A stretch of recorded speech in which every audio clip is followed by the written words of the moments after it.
two things happened. One, the book came out. Here Comes Everybody, the book on social media, came out last February.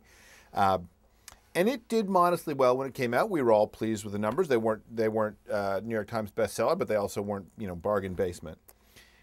And then it went into 6 hardcover printings before the paperback came out. So something happened to actually increase interest in the book after it had launched. And I think that something was Obama, right? For a while when I was going around and talking about the book, I had to make a case at the beginning of any given talk that, yeah, the social stuff wasn't all just going to be teens on Facebook. Like, this was going to become generally culturally important. And for a while, people didn't believe it. They thought it was all just going to be geeks and techies and young people. And when the Obama win turned out to hinge on, in part, the use of the internet for fundraising, for voter drives, for communications, I think people shifted and said, all right, now I believe it. Now it's not just college kids on Facebook. And so it's rare in the book world to get that kind of timing right because publication cycles are so long. But it happened that my book was on the shelves at a time when people said, all right, I'm going to give this thing a deeper look, what's out there. So that was one bit of luck. And then the second is an essay I wrote more recently. It came out in March called Newspapers and Thinking the Unthinkable. That was about basically the pressure on the business model in newspapers and why I think that there's no general purpose business model for newspapers to replace the one the internet just broke. I think, in fact, we're in a time of radical experimentation when most newspapers are either going to be dramatically altered or go out of business. And there again, right, I wrote that late enough. Many people have been talking about these things, including me, since the 90s. But I wrote it late enough that people had kind of internalized bits and pieces of the conversation, and I was able to fuse it. And unbeknownst to me, I happened to get it out the week before the Seattle Post-Intelligencer disappeared. And the Rocky Mountain News had already disappeared, and so there was a kind of a shot across the bow. And when the Seattle PI went out, kind of the floodgates opened and people realized, oh, yeah, this is happening. This isn't just one newspaper in Denver going out of business. This is a general change. So it's partly, I think, that I have spent a lot of time being a geek to English translator. I try and get things to go across those two domains. And then, partly it's just the luck of timing. I actually got to see this movie once through before I started doing it as a professional concern. When I got to the internet in the early 90s, there was no web, there was no graphic user anything. And that created kind of two advantages. One, you had to learn something about the way the internet worked just to use it. You couldn't be a casual user, right? You had to know some Unix, you had to know some programming languages and so forth. So that was just an amazing education. But the other thing was, the internet was primarily social in those days. Usenet was this giant collection of global discussion boards. Mailing lists were a way that sort of communities of practice would form. And the experience of going to the internet, in those days we had to explain to journalists that Usenet was not the same thing as the internet. It was social as a normal case. And I wrote a book back then for Ziff Davis Press. It was nothing like the current crop of work, just a kind of a quickie book about, this is what the social world of the internet is like. And I had the terrible misfortune of having that book come out in April of 1995.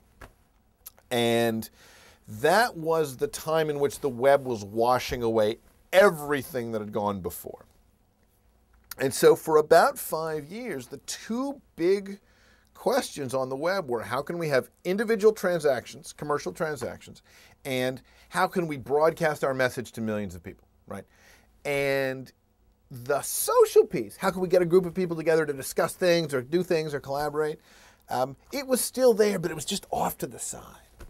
And so it was really in the beginning of this decade, the beginning of the 2000s, with the rise of Wikipedia, with the spread of ICQ, with the growth of Friendster, where I said, now the social pattern is back, but it's attached to the new protocols.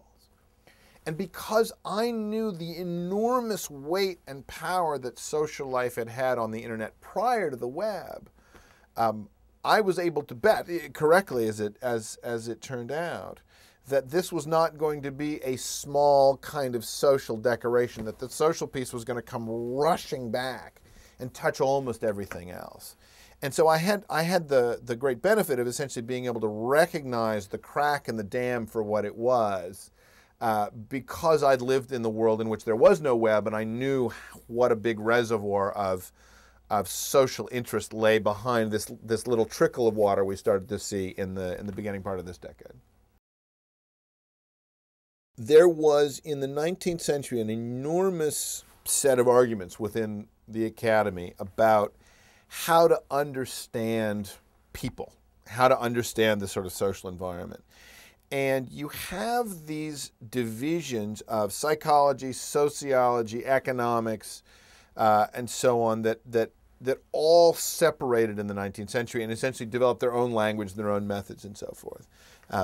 A lot of what I do is trying to read across those domains, because the relevant ideas and research aren't in any one domain. But with that having been said, sociology and economics are the two great sort of essentially the two things that touch social life that I track.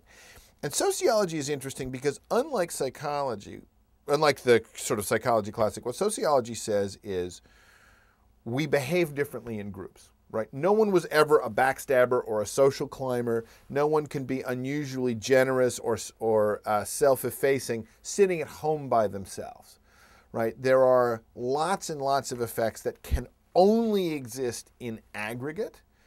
And because we've just come through this 30-year bottleneck of technology all being designed for personal use, right? The personal computer, the Sony Walkman, right? That has been the normal case of technology.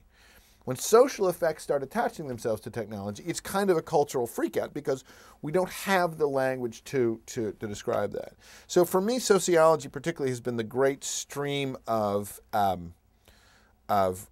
research and insight into the human condition. Lots and lots and lots of tech firms have psychologists on staff. Very few of them have sociologists on staff. Intel, Nokia are a few of them. But the bias towards psychology, I think, has hidden the fact that as technology becomes social, it's the sociologists that are producing the insights that are, I think, going to be better at explaining the world we're entering into than kind of individual psychology has been.